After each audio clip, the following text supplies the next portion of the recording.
Hello and welcome back to the final instalment of our look at the Onside sponsorship Sports Impact Monitor, the fifth wave of it, published this week in partnership with Sport for Business.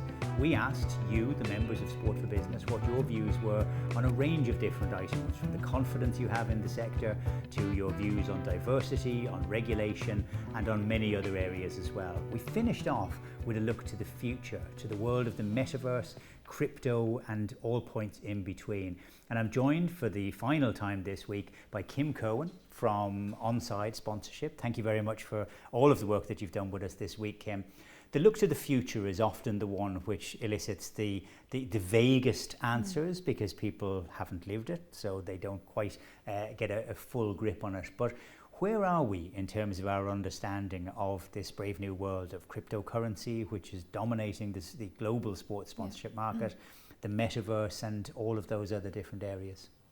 Yeah, well, we asked about understanding and then we asked about likelihood to incorporate them into sponsorship plans.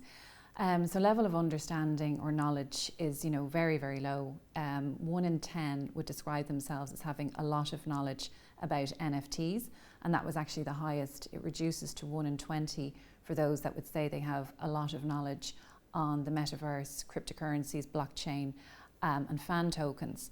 So relatively low levels there, increasing to about a quarter for those that have a little bit of knowledge about NFTs, which, as I said, is the highest of all of them, but quite low across the board.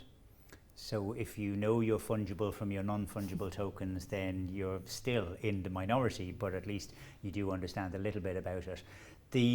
That level of understanding is kind of out of kilter, though, with where the global sports market is, because we've seen major sponsorship deals in terms of naming rights for arenas, in terms of new partnerships that are being formed, and sports developing whole new verticals whereby they can actually bring in sponsors that didn't exist only 2 or 3 years beforehand.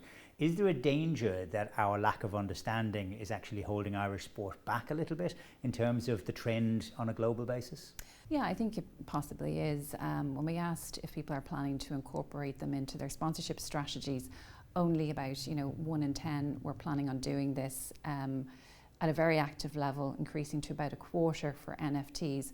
So that kind of correlates with the awareness that the NFTs are the most likely to be incorporated. The others, the metaverse, cryptocurrency and fan tokens, they had a lot, lower levels of people looking to incorporate them. We are somewhat out of kilter with the global market. It's very big across the Premier League in the UK. I think all 20 teams are considering or have an alignment with cryptocurrency. We also see it in other global sports across the world. We see it in F1 and the NFL. In Ireland, I suppose the two notable ones are Leinster Rugby with Bearing Point has come on board. So there are moves in the Irish market, but certainly not to the level that we see in the UK or in other markets.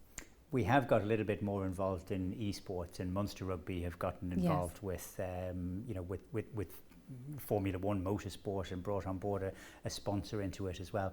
That question of sport and the future and technology, is it something which is a sporting issue, or does the wider world of entertainment and media, where Onside works in as well, are they a little bit ahead of sport when it comes to their understanding?